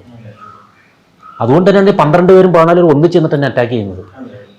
കാരണം ഞാൻ ഓൾറെഡി വളർന്ന സാഹചര്യം അങ്ങനെ ആയതുകൊണ്ടാണ്. മനസ്സിലായി. അപ്പം പിന്നെ അതുമല്ല, ഞാൻ ബിഗ് ബോസ് എന്ന് പറഞ്ഞൊരു പ്ലാറ്റ്ഫോം എനിക്ക് ഓൾറെഡി അവസാന നിമിഷങ്ങളാണ് ബിഗ് ബോസിനെ കുറിച്ച് കൂടുതൽ അറിയുന്നത് എന്താണെന്ന് കാണാം. ഞാൻ കാണുന്ന ഒരാളല്ല. അപ്പോൾ സജിൻ എൻ്റെ അടുത്ത് പറഞ്ഞു ഇങ്ങനെയാണ് പ്ലാറ്റ്ഫോം, ഹിന്ദിയിൽ ഇങ്ങനെയാണ്, തമിഴിൽ ഇങ്ങനെയാണ്, മലയാളത്തിൽ ഇങ്ങനെയാണ്, ഇത് ഇങ്ങനത്തെ ഒരു പ്ലാറ്റ്ഫോമാണ് ഇതാണെന്ന്. അപ്പോൾ ആ ഒരു ഇത് വെച്ചിട്ട് എനിക്ക് മനസ്സിലായി ഇതൊരു ഭയങ്കര പവർഫുൾ പ്ലാറ്റ്ഫോം എന്ന് പറയാൻ ഞാൻ ചെന്ന് വീഴുന്നത് തന്നെ. ഞാൻ പോകാൻ നേരത്തെ ഇൻ്റർവ്യൂവിൽ പറയുന്നുണ്ട്, ഏഷ്യാനെറ്റിൻ്റെ ഒരു ഇൻ്റർവ്യൂവിൽ ഞാൻ പറയുന്നു, അവരുടെ ഒരു വീഡിയോ ഉണ്ടായിരുന്നു, അതിനകത്ത് ഞാൻ പറയുന്നുണ്ട് ഞാൻ പുലിക്കുട്ടികളുടെ ഇടയിലോട്ടാണ് പോകുന്നതെന്ന് പറഞ്ഞിട്ട് തന്നെ ഞാൻ കയറുന്നത്. കാരണം എനിക്കുള്ള ധാരണ ഏതാണ്, പുലിക്കുട്ടികളുടെ ഇടയ്ക്കോട്ട് അവിടെ. പക്ഷെ അവിടെ ചെല്ലുമ്പോൾ എനിക്കൊരു പോകുന്ന ഒരു അത് പറയുന്നത് ചിലർ പറഞ്ഞു, ഇത് ഞാൻ വേറെ ഇൻ്റർവ്യൂ പറഞ്ഞപ്പോൾ അതിൻ്റെ താഴെ കമൻറ്റ് ഭയങ്കര അഹങ്കാരി എന്തോ ഇത് ഇപ്പോൾ പറയാൻ പാടില്ലേ. അപ്പം ഞാൻ ഇങ്ങനെ പറയണം, അയ്യോ ഞാനൊരു പാവ, അവരൊക്കെ ഭയങ്കര സംഭവം, അവിടെ ഇങ്ങനെ ഒതുങ്ങി അങ്ങ് പോയി. അങ്ങനെ സൂചിപ്പിക്കാൻ എനിക്കറിയത്തില്ല കേട്ടോ, ഉള്ളത് ഞാൻ പറയില്ല. പുറത്ത് എന്താ നടക്കുന്നത് നമുക്കറിയില്ലല്ലോ. നമുക്ക് പുറത്ത് എന്താണ് നടക്കുന്നത് എന്നൊന്നും നമുക്കറിയാൻ പറ്റില്ല, മനസ്സിലായി ചിലപ്പോൾ. പക്ഷേ അതിനോട് ഞാൻ ബോധം ചെയ്തിട്ടില്ല. ഇപ്പോൾ പുറത്ത് ഒരു സ്റ്റാർഡം, അയ്യോ ഞാൻ ഇങ്ങനെ സംസാരിച്ചതിന് പുറത്തുള്ളവർ എന്നെ ദേഷിക്കും, അങ്ങനെ ഒരു സ്റ്റാർഡം എൻ്റെ മനസ്സിൽ വന്നായിരുന്നു ഒരു പക്ഷേ ഞാൻ അങ്ങനെ ഒരു ചിന്ത എൻ്റെ മനസ്സിലുണ്ടാകുന്ന ഒരു പക്ഷേ ഞാൻ അങ്ങനെ പെരുമാറത്തില്ല. എനിക്ക് അതിനെക്കുറിച്ചൊന്നും ഒരു ബോധേടും അല്ലായിരുന്നു. ഞാൻ എന്താണ് അങ്ങനെ പെരുമാറുക, അങ്ങനെ ഇഷ്ടമുള്ളവർ എന്നെ സ്വീകരിച്ചാൽ മതി, ഇഷ്ടമില്ലാത്തവർ സ്വീകരിക്കണ്ട. ഇത് ഞാൻ അവിടെ തന്നെ ഞാൻ പറഞ്ഞിട്ടുണ്ട്. ഇത് ചിലപ്പോൾ എന്നെ പുറത്ത് വരുമ്പോൾ ചിലപ്പോൾ കല്ലെറിയുമായിരിക്കും, ചിലപ്പോൾ എന്നെ സ്വീകരിക്കായിരിക്കും. പക്ഷേ ഇത് രണ്ടായാലും ഞാൻ ഇങ്ങനെ തന്നെയാണ്. കാരണം വെച്ച് കഴിഞ്ഞാൽ ഓരോ എലിമിനേഷൻ വരുമ്പോൾ ഞാൻ പറഞ്ഞില്ലേ, ശരിക്കും ഞങ്ങൾ ഔട്ട് ആവോ ഇല്ലോ എന്ന് നമുക്ക് ഒരിക്കലും അറിയാൻ പറ്റില്ല. പിന്നെ കാരണം വെച്ച് കഴിഞ്ഞാൽ ആദ്യത്തെ നോമിനേഷൻ വന്നു, ഡയറക്റ്റ് നോമിനേഷൻ ആയിരുന്നു നമ്മള്. അന്നേരം പ്രേക്ഷകർ ആ ഒരു സേഫ് ആയപ്പോൾ ചെറിയ ആൾക്കാരെ നമ്മൾ ഇഷ്ടപ്പെടുന്നുണ്ട് എന്നുള്ളത് മനസ്സിലായി. ഇത്രയും ഒട്ടും ഇറങ്ങുന്ന ടൈം പോലും ഞങ്ങൾ ഇത്രയും ഞങ്ങളെ ഇഷ്ടപ്പെടുന്ന ആൾക്കാരുണ്ടെന്ന് ഒട്ടും പ്രതീക്ഷിച്ചില്ലായിരുന്നു. അത് ഭയങ്കര ഒരു സർപ്രൈസ് ആയിരുന്നു സത്യം പറഞ്ഞാൽ. പുറത്ത് വന്നതിന് ശേഷം നമുക്ക് വരുന്ന കോളുകൾ വരുമ്പോൾ എല്ലാവരും പറയും ഇത്ത തുറന്ന് പറയുന്നൊന്നും തോന്നരുത്. ആദ്യം ശരിക്കും പറഞ്ഞാൽ ഇത്തായെ ഉൾക്കൊള്ളാൻ പറ്റില്ല പറഞ്ഞിട്ടുണ്ട്. ഫിറോസ്ക്ക് ഒറ്റയ്ക്ക് വന്നാൽ പോലെ ഇത്തായെ എന്തിനാ കൊണ്ടുവന്നേന്ന് അവരെല്ലാം ഓപ്പണായിട്ട് എല്ലാവരും പറഞ്ഞു കേട്ടോ. കുറെ പേര് വിളിച്ചിട്ട് അങ്ങനെ പറയുന്നുണ്ട്. അന്നേരം എനിക്ക് ചിലപ്പം ഫീൽ ചെയ്യുന്നതുകൊണ്ടായിരിക്കും കുറെ പേര് പറയാത്ത, പക്ഷെ കുറെ പേര് എൻ്റെ അടുത്ത് പറഞ്ഞിട്ടുണ്ട്. പക്ഷെ ഇത്ത ഞങ്ങളെ മനസ്സിലോട്ട് കയറി വന്ന ആ കസ്തൂരി എന്നൊരു ക്യാരക്ടറിലോട്ടുമാണ് ഞങ്ങളെ മനസ്സിലോട്ട് ആ കയറി വന്നത്. പിന്നെ ഞങ്ങൾക്ക് മനസ്സിലായി ഇത്ത ഇങ്ങനെ തന്നെയാണ്, ഇത്താക്ക് ഒരു കള്ളത്തരമില്ല, ഇത്തയുടെ സ്വഭാവമാണ്. ഇതൊക്കെ എല്ലാവരും പറഞ്ഞു. ആദ്യമൊക്കെ ഞാൻ ശരിക്കുന്നത് ഫേക്ക് ആണെന്ന് തന്നെ എല്ലാവരും പറയുന്നുണ്ടായിരുന്നു എന്നൊക്കെ. ഇതൊക്കെ അറിഞ്ഞിട്ടുണ്ട് ഞാൻ. പിന്നുള്ളതാണ് ഞാൻ റിയൽ ആണെന്ന് എല്ലാവർക്കും മനസ്സിലായെന്ന്. അതെ അതെ. ഇപ്പൊ നിങ്ങളുടെ കാര്യമായിട്ട് ബന്ധപ്പെട്ട് ചില കാര്യങ്ങൾ വരുമ്പോൾ ഇത് ഷോയെ ബാധിക്കുന്നു, അല്ലെങ്കിൽ നിലവാരത്താഴ്ച ആ രീതിയിൽ പറയും. മറ്റുള്ള ചില ആളുകൾ എന്തെങ്കിലും ചെയ്താൽ അത് ഗെയിമാണ്, അത് ഗെയിമായിട്ട് എടുക്കണം, അവരെന്ത് ചെയ്താൽ ഗെയിമായിട്ട് എടുക്കണം. ആ രീതിയിൽ ഈ സൈബർ ഇടങ്ങളിൽ വരുത്തി തീർക്കാൻ ശ്രമം നടക്കണം. അതായത് ചില വ്യക്തികൾ എന്തെങ്കിലും കാട്ടിക്കൂട്ടിയാൽ അത് ഗെയിമാണെന്ന് പറയാം, എന്ത് ചെയ്താലും ഗെയിം. പക്ഷെ നിങ്ങളെപ്പോലുള്ള ആളുകൾ ചെയ്യുമ്പോഴത്തേക്കും പറയുന്നത് അത് ഗെയിം അല്ല, അവർ ചെയ്തത് ശരിയായില്ല. അപ്പൊ ഒരു തുല്യനീതി കിട്ടാത്ത രീതിയിലൊക്കെ പുറത്ത് അത് വരുത്തി തീർക്കാൻ ശ്രമിക്കുന്നുണ്ട്. പുറത്തല്ലേ? അതെനിക്കും തോന്നിയിട്ടുണ്ട് ചിലർ. എന്താണ് ഞാൻ പക്ഷെ അതിനൊന്നും പ്രതികരിക്കാൻ വേണ്ടിയിട്ടില്ല. പ്രതികരിച്ചാൽ പിന്നെ നമ്മളിങ്ങനെ അത് മാത്രമായി തീരും. അത് പുറത്ത് പല ഈ സൈബർ ഇങ്ങനെയുള്ള സംഭവങ്ങളുണ്ട്. പക്ഷെ അത് നമ്മൾ ഇഗ്നോർ ചെയ്യുകയാണ്. കാരണം അതൊന്നും ജെന്യൂൻ അല്ലാത്ത ഇത് ജനങ്ങൾക്ക് തന്നെ മനസ്സിലായി. ഇതെന്ത് ചുമ്മാ ഒരു വാർത്ത ഉണ്ടാക്കാൻ വേണ്ടി ഉണ്ടാക്കുന്നത്. അതായത് നമ്മൾ ചെയ്യുമ്പോൾ അത് ഗെയിമല്ല, മറ്റുള്ളവർ ചെയ്യുമ്പോൾ ഗെയിമാണ്. ഇത് ഞങ്ങളൊരു പക്ഷേ ആ ചാനലിന് വേണ്ടി റേറ്റിംഗ് കൂടാൻ വേണ്ടിയിട്ട് അവരുണ്ടാക്കുന്ന കാര്യങ്ങൾ അല്ല, അത് ജനങ്ങൾ തന്നെ മനസ്സിലാക്കും. നിങ്ങളിപ്പോ ഷോയ്ക്കകത്ത് പോയി അത്രയും ദിവസം നിന്ന ആളുകളാണ്. നിങ്ങൾ എന്താണ് മനസ്സിലാക്കുന്നത്? ഇതൊരു ഗെയിമാണ്, അതിനപ്പുറം റിയാലിറ്റി ഷോ ആണ്. ഇത് ശരിക്കും എന്താണ് റിയൽ ലൈഫായിട്ട് യാതൊരു ബന്ധമില്ല. അതായത് ഇതിനകത്ത് പോയി എന്തും കാണിക്കാം എന്നുള്ള ലൈസൻസ് ആണ്, അല്ലെന്ന് ഒരിക്കലും. അതായത് ഇതിനകത്ത് പോയിട്ട് എന്തോന്ന് കാണിക്കാനൊന്നും ഒരിക്കലും പറ്റില്ല. അതൊന്നും നമ്മുടെ എഗ്രിമെന്റിൽ തന്നെ ഉണ്ട്. എന്തോന്നും ചെയ്യാനൊന്നും പറ്റത്തില്ല. അങ്ങനെ ചെയ്യുന്നതിനെ പിടിച്ച് പുറത്താക്കുകയും ചെയ്യും, മനസ്സിലായി. പിന്നെ ഇത് റിയാലിറ്റിയാണ്, പക്ഷെ ജീവിതം കൂടെ വെച്ചുള്ള ഒരു ഗെയിമാണ്.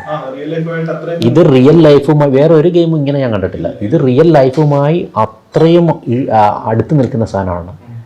അത്ര ജനൂൻ ഒരു സാധനമാണിത്. ഇതിനകത്ത് വന്ന് ഈ നാടകം കളിക്കുമ്പോഴാണ് വലിച്ചു കീറപ്പെടുന്നതും പൊളിക്കുന്നതും ഒക്കെ.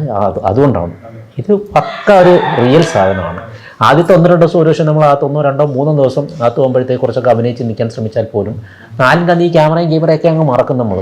കാരണം 24 hours അങ്ങനത്തെ ഒരു ഇതാണ് അതിനകത്ത്. അപ്പോൾ നമ്മൾ റിയൽ സാധനമാണ് അതിനകത്ത്. റിയലും വിത്ത് ഗെയിമുകളും എല്ലാം കൂടെ ചേർന്നിട്ട് സാധനങ്ങൾ ഗെയിമിന് തീർന്നുകൊണ്ട് നമുക്ക് ഇത് ഭയങ്കര ഒരു പ്രത്യേക ഒരു പ്ലാറ്റ്ഫോമാണ്. ഇതൊരു ഭയങ്കര എക്സ്പീരിയൻസ് ആണ്. ബിഗ് ബോസിന്റെ ഒരു എക്സ്പീരിയൻസ് ആണ് ലോകത്ത് വേറെ ഒരു പ്ലാറ്റ്ഫോമിലും കിട്ടാത്തൊരു എക്സ്പീരിയൻസ് ആണ്. റിയാലിറ്റി ഷോ, റിയൽ ആയിട്ട് ചെയ്യുന്ന ഒരു ഷോ. ആക്ച്വലി റിയാലിറ്റി ഷോ എന്ന് പറഞ്ഞാൽ ഇതാണ്, റിയലാണ്. ഇതാണ് റിയൽ. ശരിക്കും പറഞ്ഞ ഈ റിയലിന്റെ ഒരു ഭാഗം നിങ്ങൾ കണ്ടിട്ടില്ല. കാരണം നിങ്ങൾ പറഞ്ഞില്ലേ നമ്മളെ വഴക്കെന്ന് പറഞ്ഞത് നിങ്ങൾ കണ്ടിട്ട് 1 മണിക്കൂറിനകത്തായിരിക്കും കണ്ടത്. പക്ഷെ 5 മണിക്കൂർ നിന്ന വഴക്കാണ്. അതിനെക്കാട്ടും എഫക്റ്റ് ആണ് അത് നടക്കുന്നത്. ഭയങ്കരമായിട്ട് ഇതിൽ 1% പോലും കള്ളത്തരമില്ല കേട്ടോ. പുറത്ത് കാണിക്കുന്നത് 101% ജെന്യൂനിറ്റി ആയിട്ടുള്ള കാര്യങ്ങളാണ്. പിന്നെ ഈ പറഞ്ഞ 5 മണിക്കൂർ വഴക്കൂടും 5 മണിക്കൂർ എടുത്ത് കാണിക്കാൻ പറ്റത്തില്ല, ജനം മടുക്കത്തില്ല. 5 മണിക്കൂർ അവിടെ വഴക്കൂടുന്നത്. പക്ഷെ 5 മണിക്കൂർ ഞങ്ങൾ അതിനകത്ത് അനുഭവിച്ചത് അത് അങ്ങനെ തന്നെയാണത്. അതിനകത്തൊരു കള്ളത്തരോ അല്ലെങ്കിൽ അതിലൊരു നൊന്ത് തന്നെയാണ്. അല്ല, എനിക്കൊന്ന് ലാലേട്ടനും വന്നിട്ട് അത് പറഞ്ഞിട്ടുണ്ട്, 5 മണിക്കൂർ നീണ്ട വഴക്കായിരുന്നു എന്നൊക്കെ പറഞ്ഞിട്ടുണ്ട്. അത്രമാത്രം നൊന്ത് ആര് നൊന്ത്? അങ്ങനെയല്ല, നീ നൊന്ത്.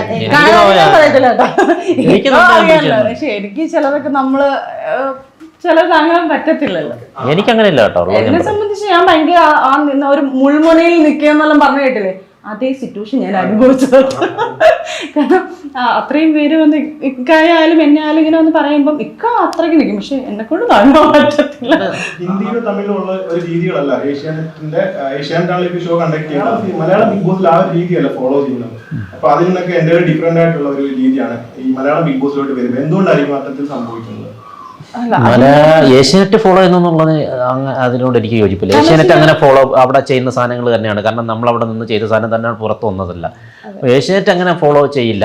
പിന്നെ മറ്റാർക്കെങ്കിലും വേറെ ആർക്കെങ്കിലും ഇങ്ങനെ ഒരു ഡൗട്ട് ഉണ്ടെങ്കിൽ ഏറ്റവും ഈ ഹിന്ദിക്കാരെക്കാളും തമിഴരെക്കാളും ഏറ്റവും ചങ്കുറപ്പുള്ള ഒരു മലയാളികൾ തന്നെയാണ്. 101% അതിനെക്കാട്ടും വലിയ സാധനമാണ് മലയാളികൾക്ക് വേണ്ടത്. മനസ്സിലായി? ഹിന്ദിയിൽ കാണിക്കുന്ന ഗെയിമിന്റെ ഇരട്ടി കൊടുത്താലും ഇവിടെ അക്സെപ്റ്റ് ചെയ്യുന്ന മലയാളികളുണ്ട്. കാരണം മലയാളികൾ എന്ന് പറയുന്നത് അത്രയും ശക്തമായിട്ടുള്ളവരാണ്. മനസ്സിലായി? അത്രയും അതെ. അല്ല, ഞങ്ങളെ ഇഷ്ടപ്പെടുന്ന ആൾക്കാരെ വെച്ച് നോക്കുമ്പോ തന്നെ മനസ്സിലാവുന്നുണ്ടല്ലോ ഏതാണ് ഇഷ്ടപ്പെടുന്നത്. അതെ, കാരണം അല്ലെങ്കിൽ അങ്ങനെ മലയാളികൾ അങ്ങനെ ഇഷ്ടപ്പെടാത്ത ഞങ്ങൾക്ക് വെളിയിൽ ഇറങ്ങി നടക്കാൻ പറ്റാത്തൊരു അവസ്ഥയായിരുന്നു. പക്ഷെ ഞങ്ങളിപ്പോ ഞങ്ങൾ ഏറ്റവും വലിയ ഉദാഹരണമാണ് ഞങ്ങൾക്ക് വന്ന വോട്ടിംഗ് കൗണ്ട് വരെ എല്ലാരും ചോദിക്കുക വരും ഞങ്ങൾ എന്ത് പറ്റി, ഞങ്ങൾ ഔട്ട് ആക്കിയത് എന്തിനാണെന്നുള്ള രീതിയിൽ ഒരു ഇത് വന്നത് വരെ ഉണ്ടായിരുന്നു. പക്ഷെ അതിനുള്ള കാരണമാണ് മലയാളികൾ അത് ഏറ്റെടുക്കുന്നത്, അവർക്ക് ഇഷ്ടമായതുകൊണ്ടാണ് നമ്മൾ ഇഷ്ടപ്പെട്ടത്. ഈ ഇത്രയും ചങ്കൂറ്റമുള്ള ആൾക്കാരെ അല്ലെങ്കിൽ ഏറ്റവും ശക്തമായ കാര്യങ്ങളാണ് മലയാളികൾക്ക് ഇഷ്ടം എന്നുള്ളതിനൊരു ഉദാഹരണമാണ് ഞങ്ങളെ സ്നേഹിക്കുന്നത്. ഞങ്ങൾക്ക് ഇത്രയും ഫാൻസും ഇത്ര ആർമിയും പേജും ഒക്കെ ഉണ്ടാകാൻ കാരണം എന്ന് പറയുന്നത് ഞാൻ അവിടെ നിന്നത് മറ്റേ നന്മമരം കളിച്ചൊന്നും അല്ലെന്നറിയാമല്ലോ, നിങ്ങൾക്ക് തന്നെ അറിയാമല്ലോ. അപ്പോൾ ഞാൻ ഇത്രയും ഇതായിട്ട് നിന്നതും ചങ്കൂറ്റത്തോടെ നിന്നതും കണ്ട് ഇഷ്ടപ്പെടുന്നതെന്ന് പറയുന്നത് മലയാളികൾക്ക് ഇഷ്ടമാണ്. ഈ ഹിന്ദിയിലുള്ള ഇത്രയും ഭയങ്കര സംഭവം, ഹിന്ദി ഭയങ്കര സംഭവം തമിഴെന്ന് പറഞ്ഞ് അതിനേക്കാൾ ഭയങ്കര സംഭവങ്ങളോ ആണ് മലയാളം എന്ന് പറയുന്ന ആൾക്കാർ. ഹിന്ദിക്കാർ ചിന്തിക്കുന്നതിന് മുന്നേ ഇവർ ചിന്തിക്കുന്നവരാണ്. അതിനേക്കാൾ മേളിലാണ് മലയാളികളെന്ന് ഞാൻ വിശ്വസിക്കുന്നത്. നിങ്ങളൊരു തെറ്റ് ചെയ്തെന്ന് എടുത്തു പറയാനാണെങ്കിൽ നിങ്ങളൊന്നും പറഞ്ഞില്ല, ഒരാളെ ഇപ്പം ഫിസിക്കലി മെന്റലി ടോർച്ചർ ചെയ്താലും നമുക്ക് ഒരിക്കലും പറയാൻ പറ്റില്ല. ചില കാര്യങ്ങൾ ഉന്നയിച്ചു പറഞ്ഞു, പക്ഷെ നിങ്ങളെ ഇമ്മീഡിയറ്റ് ആയിട്ട് നിങ്ങൾക്കൊരു അവസരം പറയാനൊരു അവസരം കൂടി ഇമ്മീഡിയറ്റ് ആയിട്ട് നിങ്ങളെ പുറത്താക്കുവാണ്. അതൊക്കെ ഒരു ശരിയായിട്ടുള്ള നടപടിയാണെന്ന് തോന്നുന്നു. അല്ല, ഇതിന്റെ അത്തരം ശരികേടുകളും ഞങ്ങളല്ല പറയേണ്ട. ഇത് ഉറപ്പായിട്ട് ഇത് പ്രേക്ഷകരുടെ കയ്യിലുള്ള സാധനമാണ്. കാരണം അവിടെ ഇപ്പം എന്തായാലും എല്ലാവരും അവരവരെ ന്യായീകരിച്ചേ സംസാരിക്കത്തുള്ളൂ. നീ ആരായാലും ഒരു കള്ളൻ പോലും ആ കള്ളൻ പോലീസ് പിടിച്ചാൽ പോലും അവനെ ന്യായീകരിച്ച് അവൻ സംസാരിക്കത്തുള്ളൂ. അത് അവൻ്റെ ഇത് കാരണം ചെയ്തു. ഒരു കള്ളനെ പിടിച്ച് ഈ അടുത്തിടയ്ക്ക് നമ്മൾ സജിനായ ഫോൺ ചെയ്ത് ഫോൺ ചെയ്യല്ല ഇൻസ്റ്റാഗ്രാമിൽ ഫോട്ടോ ഇട്ട് ഒരുത്തൻ വളരെ ഏറ്റവും വലിയ തെറി പറഞ്ഞൊരു പയ്യന് ഇപ്പം ബിഗ് ബോസിന് ശേഷം ഇൻസ്റ്റാഗ്രാമിൽ ഒരുത്തൻ സജിനയുടെ ഫോട്ടോയുടെ അടി വന്നിട്ട് പുഴുത്ത തെറിയിട്ട് ഡോക്ടറാണെന്ന് ആലോചിച്ചോളൂ. ഞാൻ ആ ഓഡിയോ ഉൾപ്പെടെ എടുത്ത് ഇത് ചെയ്ത് ഞാൻ പറഞ്ഞു വരുന്നതെന്ന് പറയുന്നത് ഈ തെറി വിളിച്ചവനെ പിടിക്കപ്പെട്ടപ്പോഴാണ് അവൻ കിടന്ന് കൈയും കാലും സോറി തരണേന്ന് പറഞ്ഞത്. പിടിക്കപ്പെടുമ്പോഴാണ് ഇത് സംഭവിക്കുന്നത്. മനസ്സിലായി? അവൻ അന്നേരം ന്യായീകരിക്കുകയാണ്, എനിക്ക് കുട്ടിയുണ്ട്, എനിക്ക് ഇതുണ്ട്. അപ്പോൾ എല്ലാവരും ഇങ്ങനെയാണ്. തെറ്റുകൾ ചെയ്യുന്നവർ പോലും അവർ പിടിക്കപ്പെട്ട് കഴിയുമ്പോഴോ അല്ലെങ്കിൽ അവരെ ന്യായീകരിക്കത്തുള്ളൂ. എല്ലാവരും അവരവരെ ന്യായീകരിക്കും. അതാണ് സംഭവം. കാരണം ഫേക്ക് ഐ ഡി എന്നായിരുന്നു. ഏത് ഫേക്ക് ഐ ഡിയെ പൊക്കാൻ പറ്റും? അത് ജനങ്ങൾക്ക് കൂടെ ഞാനൊന്ന് കാണിച്ചു കൊടുത്തതാണ്. എല്ലാവർക്കും അറിയാം ഫേക്ക് ഐ ഡി ഭയങ്കര ഡിഫിക്കൽട്ട് ആണ്, ആരും തപ്പിയെടുക്കും. പക്ഷെ ഫേക്ക് ഐ ഡി പൊക്കി എന്നുള്ളൊരു ഇതും കൂടെ പിന്നെ പുള്ളി കുറേ നമ്മുടെ അടുത്ത് അനുഭവിച്ചു, കുറേ നല്ല രീതിയിൽ പറഞ്ഞു. പുള്ളി ചെയ്തതിന്റെ തെറ്റ് പുള്ളി തന്നെ തിരുത്തേണ്ട അവസ്ഥ പോലെ ആക്കി പുള്ളി. പക്ഷെ എല്ലായിടത്തും എപ്പോഴും നമ്മളിങ്ങനെ മാനസിക പരിഗണന കൊടുക്കണമെന്നില്ല.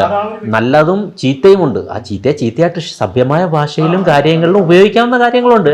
ആ പ്രോഗ്രാമുള്ളിൽ അല്ലേ വിളിച്ചപ്പോൾ ഇങ്ങനെയായിരുന്നു, അത് മോശമായി പോയി, എന്താണ് കാണിക്കുന്നത്, ഇതൊക്കെ. പക്ഷേ അതിൽ കടന്നുള്ള സംഭവം വരുമ്പോഴാണ് നമ്മളിത് പറയുന്നത്. അല്ലാതെ എല്ലാം നമുക്ക് സുഖമുള്ള വാക്കുകൾ പറയണമെന്നൊന്നും ഒരിക്കലും പറയില്ല. അങ്ങനെയുള്ള സുഖം ആരും പറയാൻ വേണ്ട. കാരണം എന്ന് പറഞ്ഞാൽ ഒരു നന്മയും തിന്മയും ഉണ്ടാവണം. ഒരാളെ കുറിച്ച് നല്ലത് ഞാൻ എപ്പോഴും പറയുന്നത്, 100 പേരും എല്ലാ ജനങ്ങളും ഒരാളെ കുറിച്ച് നല്ലത് പറഞ്ഞാൽ ആ വ്യക്തി ഏറ്റവും വലിയ കള്ളനായിരിക്കും. എല്ലാവരും നല്ലതും പറയണം, കുറച്ച് ചീത്തയും പറയണം. എല്ലാവർക്കും ഒരേ ഇഷ്ടമായിരിക്കത്തില്ലല്ലോ. എല്ലാവർക്കും ഒരു വ്യക്തി എന്ന് പറഞ്ഞു കഴിഞ്ഞാൽ അവർക്ക് പല ഇഷ്ടങ്ങളായിരിക്കും. എനിക്ക് ഇഷ്ടപ്പെടുന്ന ആൾക്കാർക്കില്ല. ഇപ്പൊ ഞാൻ ലാലേട്ടനെ ഇഷ്ടപ്പെടുന്ന ഇവർക്ക് മമ്മൂക്ക ആയിരിക്കും ഇഷ്ടം. അങ്ങനെ പല എല്ലാ മനുഷ്യരിലും ഉണ്ടാ ഇഷ്ടം. ഇപ്പൊ എന്റെ എല്ലാ ഇതും എല്ലാവർക്കും ഇഷ്ടപ്പെടണമെന്നില്ല, അതെനിക്ക് തന്നെ അറിയാം. അതുപോലെ തന്നെ ബിഗ് ബോസിനകത്ത് ഒരു മോശമായ രീതിയിലുള്ള ഒരു ആരോപണമായിരുന്നു മിക്ക ആൾക്കാരും പറഞ്ഞിട്ടുണ്ടായിരുന്നു. എനിക്ക് തോന്നുന്നു അനുഭവമായിരുന്നു തോന്നുന്നു ഏറ്റവും കൂടുതൽ എടുത്ത് പറഞ്ഞിട്ടുള്ളത്. അതായത് ഇപ്പൊ ഓപ്പോസിറ്റ് വരുമ്പോഴത്തേക്ക് സംസാരിക്കുമ്പോൾ തുപ്പൽ തെറിക്കുന്നു മുഖത്തേക്ക്, അത്തരത്തിലൊരു മോശമായിട്ടുള്ള ഒരു ആരോപണം.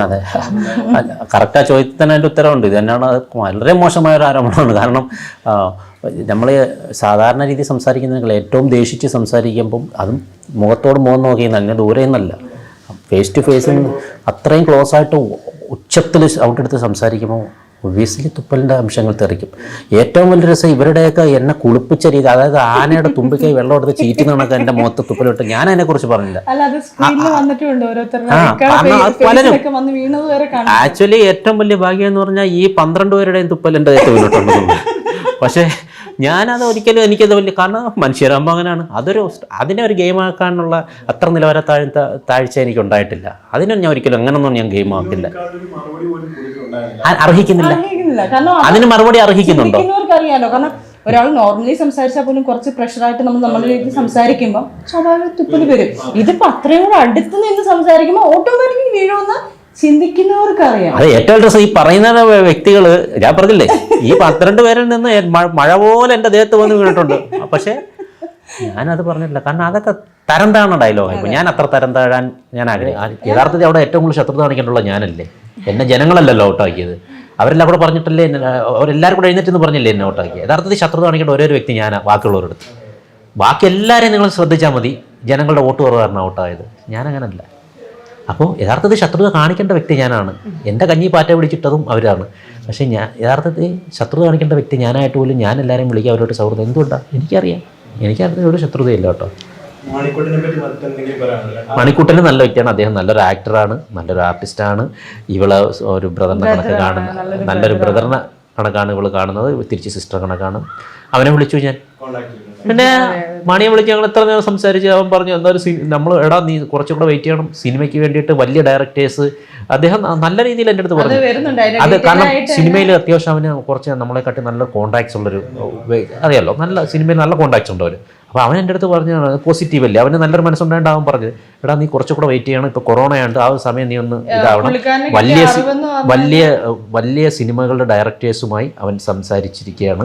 അപ്പോൾ അത് നിന്നെ കുറിച്ചും എന്നെ കുറിച്ചും ഞങ്ങൾ രണ്ടുപേരെ കുറിച്ചുള്ള ആലോചനകൾ നടക്കുന്നുണ്ട്, ഇപ്പോൾ കുറച്ച് സമയം കൊടുക്കണമെന്നൊക്കെ പറയും. അപ്പോൾ അവനും ശത്രുതയൊന്നും കാണില്ലായിരിക്കാം, കാണില്ല എന്നല്ല, ആയിരിക്കാം എന്നല്ല, കാണില്ല, അതുകൊണ്ടല്ലോ അങ്ങനെ പറഞ്ഞത്.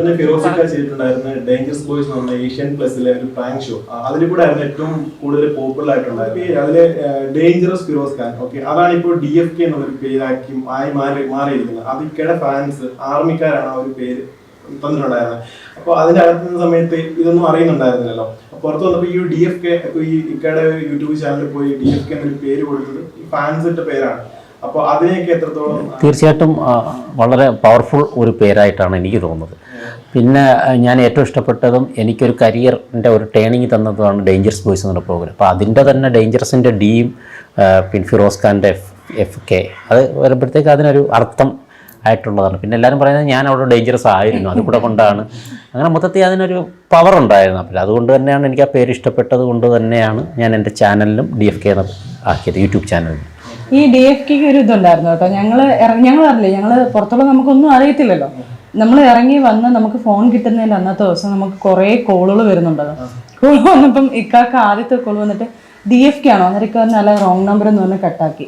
രണ്ടാമതൊരു കോൾ വന്നപ്പം ഇക്ക പറഞ്ഞു DFK അല്ലേ, ഞാൻ പറഞ്ഞു അല്ല ഞാൻ ഫിറോസ് ഖാൻ. അയ്യോ ഇക്കാക്ക് ഞങ്ങൾ ഇക്കാക്ക് ഇട്ടേക്കുന്ന പേര് DFK ആണ്. അന്നേരം അറിയുന്നത് DFK ആണ്. നേരത്തെ പറഞ്ഞിട്ടുണ്ട്. ബിഗ് ബോസിന് ശേഷം ആക്ച്വലി ഏറ്റവും വലിയ ഇതെന്ന് പറഞ്ഞാൽ ബിഗ് ബോസിന് ശേഷം ഒരുപാട് ഷോസും കാര്യങ്ങളൊക്കെ ചെയ്ത് 10 പൈസ ഒപ്പിക്കാൻ പറ്റുന്നൊരു അവസരമായിരുന്നു. പക്ഷേ കൊറോണ വന്നതുകൊണ്ട് അങ്ങനെയുള്ള ഷോയ്ക്കൊന്നും പോകാൻ പറ്റില്ല, അതൊരു ദുഃഖമാണ്. പിന്നെ എന്ന് പറയുന്നത് 2 സിനിമകൾ ഇങ്ങനെ പറഞ്ഞിട്ടുണ്ട്, ഒരു തമിഴിലും ഒരു മലയാളത്തിലും പറഞ്ഞിട്ടുണ്ട്. അങ്ങനെ 2 മൂവി ഇറങ്ങാനുണ്ട്. ഇതൊക്കെ തന്നെയാണ്. Thank you so much. കാരണം രണ്ടുപേരും അത്രയേറെ തിരക്കുള്ള ആളുകളാണെന്ന് നമുക്കറിയാം. നിങ്ങളുടെ വിലപ്പെട്ട സമയം നമുക്ക് വേണ്ടി മാറ്റി വെച്ച് ഇത്രയും നേരം നമ്മളോട് സഹകരിച്ച് തന്നെ കാര്യങ്ങളെല്ലാം മനസ്സ് തുറന്ന് പറഞ്ഞു. Thank you so much. നിങ്ങൾക്ക് രണ്ടുപേർക്കും എല്ലാ ആശംസകളും നേരുന്നു. Thank you so much. അപ്പോൾ മഴവിൽ കേരളത്തിന് എല്ലാവിധ ഭാവങ്ങളും നേരുകയാണ്. ഞങ്ങൾ പറഞ്ഞതുപോലെ ഇത്രയും ഞങ്ങളെയും വാക്കുകൾ കേൾക്കാനും ഞങ്ങൾക്ക് ഇങ്ങനെ ഒരു ഇൻ്റർവ്യൂവിന് ഒരു സ്പേസ്, ഇത്രയും നല്ലൊരു ചാനൽ സ്പേസ് തന്നതിനും ഞങ്ങൾ ആദ്യം താങ്ക്സ് പറയുകയാണ്. ഇതിൻ്റെ എല്ലാ വിജയത്തിനും ഞങ്ങളുടെ ആത്മാർത്ഥമായ വാക്കുകളാണ് ഈ പറയുന്നത്. പിന്നെ ഞങ്ങൾക്കൊരു ചാനലുണ്ട്, ഒരു ചാനലല്ല 2 ചാനലുണ്ട്. ഒന്ന് DFK എന്ന് പറഞ്ഞ ചാനലുണ്ട്. അപ്പോൾ അതിനും നിങ്ങൾ സബ്സ്ക്രൈബൊക്കെ ചെയ്യണം. സജിന ഫിറോസ് എന്ന് പറഞ്ഞൊരു ചാനലുണ്ട്, അത് സബ്സ്ക്രൈബ് ചെയ്യണം. നല്ല ഞങ്ങളുടെ വിശേഷങ്ങളും ഒക്കെ ഉണ്ട്, എനിക്ക് ഒരുപാട് പറയാനുണ്ട്, അതൊക്കെ അതിൽ കൂടി ഇനി വരും. അപ്പോൾ തീർച്ചയായും സപ്പോർട്ട് ഉണ്ടായിരിക്കണം. എല്ലാ ജനങ്ങളോടും ഇത്രയും നാൾ ഞങ്ങളോടൊപ്പം നിന്ന് ഞങ്ങളെ ഹെൽപ്പ് ചെയ്തേയും അല്ലെങ്കിൽ ഞങ്ങൾക്ക് വേണ്ട പ്രോത്സാഹനം തന്ന സപ്പോർട്ട് തന്ന നിങ്ങൾക്ക് എല്ലാവർക്കും ഒരു തൊഴിൽ കൈകൾ